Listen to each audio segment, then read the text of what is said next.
बहुत बड़ा झटका लगा है पूरे देश को, सभी युवाओं को और सभी को, क्योंकि हमारी एक्सपेक्टेशंस बहुत ज्यादा थी और मैं समझती हूँ इसमें उच्च स्तरीय जांच होनी चाहिए कि जो डिस्क्वालिफिकेशन हुआ है वो आखिर क्यों हुआ है। बताते रहे कि क्या किया सरकार ने, लेकिन सरकार ने क्या नहीं किया। इन बेटियों का अपमान करने के लिए वो देश ने देखा है। हम इस जवाब से संतुष्ट नहीं थे, इसलिए हमने वॉकआउट किया है। एक और बात, इसका मतलब पूरी दुनिया इस बात को बर्दाश्त नहीं कर पा रही थी कि भारत की एक बेटी जाकर ओलंपिक में गोल्ड मेडल हासिल करे और इतिहास रचे। पहली बार एक महिला पहलवान भारत की गोल्ड मेडल लेके आए। भारत के लिए पेरिस ओलंपिक से अब तक की सबसे बड़ी दिल तोड़ने वाली खबर सामने आई। गोल्ड मेडल जीतने की दावेदार पहलवान विनेश फोगाट फाइनल मैच से पहले ही बाहर हो गई। पेरिस ओलंपिक में आज रात को उनका मुकाबला अमेरिका की सारा हिल्डब्रांड से था। ओवरवेट होने की वजह से विनेश को ओलंपिक से बाहर कर दिया गया। वो 50 किलो भार वर्ग फाइनल मुकाबले में खेलने नहीं उतरेंगी।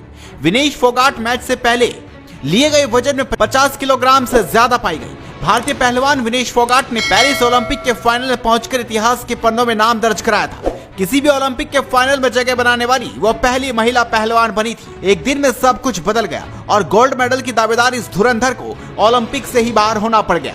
हालांकि विनेश के ओलंपिक से अचानक बाहर होते ही पूरे देश को बड़ा झटका लगा है। विपक्ष ने तो इसे बड़ी साजिश तक बता दी और उच्च स्तरीय जांच की मांग की। चलिए सुनते हैं विपक्ष का इस पर क्या कुछ कहना है। नहीं, बहुत बड़ा झटका लगा है पूरे देश को, सभी युवाओं को और सभी को, क्योंकि हमारी एक्सपेक्टेशंस बहुत ज्यादा थी और मैं समझती हूँ इसमें उच्च स्तरीय जांच होनी चाहिए कि डिस्क्वालिफिकेशन हुआ है वो आखिर क्यों हुआ है, क्योंकि उन्होंने लगातार मैचेस खेले हैं और वो फाइनल्स तक पहुंची है। तो ये 100 ग्राम का जो ये की वजह से डिस्क्वालीफाई करा गया है, तो मैं समझती हूँ कि सरकार को इसके ऊपर बयान जारी करना चाहिए और उसकी पूरी जांच होनी चाहिए। प्रधानमंत्री बताते रहे कि क्या किया सरकार ने, लेकिन सरकार ने क्या नहीं किया। इन बेटियों का अपमान करने के लिए वो देश ने देखा है। हम इस जवाब से संतुष्ट नहीं थे, इसलिए हमने वॉकआउट किया है। एक और बात, कल तीनों बाउट उनका वजन तीनों बाउट में कल ठीक था, तो उन बाउट्स में वो जीता हुआ मानते हुए आज जो उनको डिस्क्वालीफाई भी किया गया है, कम से कम सिल्वर मेडल की हकदार वो जरूर बनती थी। क्या इंडियन ओलंपिक एसोसिएशन ने इस बात को लेकर एजिटेट किया है? अभी तक ऐसी भी कोई खबर नहीं आ रही है। एक महत्वपूर्ण मुद्दा मैं माननीय हुड्डा जी ने जो बात की वो बात कह रहा हूँ। मैं बार बार आदरणीय अध्यक्ष जी से विनती कर रहा था, मुझे कुछ पॉइंट ऑफ इन्फॉर्मेशन देना है। सरकार ने जो बयान किया वो देखकर तो सदमा और पहुंचा आपको। जो हमारी बेटी वहां जिस तकलीफ में होंगी उसके ऊपर क्या गुजर गई थी, 100 ग्राम। अब रही बात, जैसे इन्होंने कहा कि उनके ऊपर क्या है, केनिया की फेथ कपिगन करके जो लड़की 5000 मीटर्स मतलब 5 किलोमीटर रनिंग में दौड़ी, वो दौड़ के बाद उसको भी डिस्क्वालीफाई किया। अभी इसी ओलंपिक में केन्या की सरकार ने आवाज उठाने के बाद में उसका डिस्क्वालिफिकेशन पीछे लिया गया और उसको सिल्वर मेडल मिला। अभी हुड्डा जी ने वही बात की थी। तो फिर सरकार क्या कर रही है, हमारा बयान सवाल था।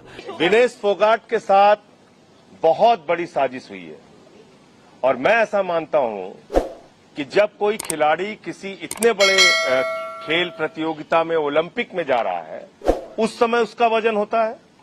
हर कुश्ती के पहले उसका वजन होता है। क्वार्टर फाइनल जीत गई विनेश फोगाट, उनका वजन ठीक था। सेमीफाइनल जीत गई विनेश फोगाट, उनका वजन ठीक था।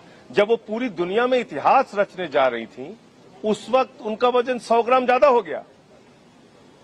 इसका मतलब पूरी दुनिया इस बात को बर्दाश्त नहीं कर पा रही थी कि भारत की एक बेटी जाकर ओलंपिक में गोल्ड मेडल हासिल करे और इतिहास रचे। पहली बार एक महिला पहलवान भारत की गोल्ड मेडल लेके आए।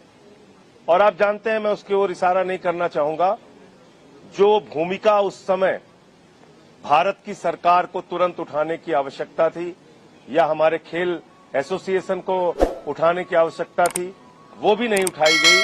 ये इसकी जानकारी मिल रही है, बहुत ही दुर्भाग्यपूर्ण है। मैं भारत सरकार से मांग करूंगा कि आप तत्काल हस्तक्षेप कीजिए और ये 144 करोड़ भारतीयों का अपमान है, पूरे देश का अपमान है। विनेश के साथ देश खड़ा है। अगर जरा सी भी प्रधानमंत्री जी में शर्म है, स्वाभिमान है, तो वो चेतावनी दें और ओलंपिक का बहिष्कार करें अगर विनेश को न्याय नहीं मिलता है। आपको बता दें कि अब खबर आई है कि विनेश फोगाट की तबीयत बिगड़ गई है, उन्हें अस्पताल में भर्ती कराया गया है। विनेश फोगाट डिहाइड्रेशन के कारण किसी अस्पताल में नहीं बल्कि खेल गांव के अंदर पॉलिक्लिनिक में भर्ती हुई हैं। ये भी जानकारी मिली है कि कोई सीरियस मामला नहीं है, जल्दी उन्हें डिस्चार्ज भी किया जा सकता है। वहीं नियम के हिसाब से डिस्क्वालीफाई होने के बाद अब पहलवान विनेश फोगाट पेरिस ओलंपिक्स 2024 में कोई मेडल नहीं जीत पाएंगी, यानी फाइनल में पहुंचने के बावजूद विनेश को बिना मेडल घर वापस लौटना पड़ेगा। साफ है कि फाइनल में पहुंचने के बावजूद गोल्ड मिलना तो दूर की बात, अब विनेश फोगाट को सिल्वर और ब्रॉन्ज से भी हाथ धोना पड़ गया है। ऐसे में कहा जा सकता है कि विनेश फोगाट के डिस्क्वालीफाई होने के बाद विपक्ष ने सरकार पर बड़ा निशाना साधा है, इसे एक बड़ी साजिश तक बता दिया। तो आपका इस खबर पर क्या कुछ कहना है, हमें अपनी राय कमेंट कर जरूर बताएं। साथ ही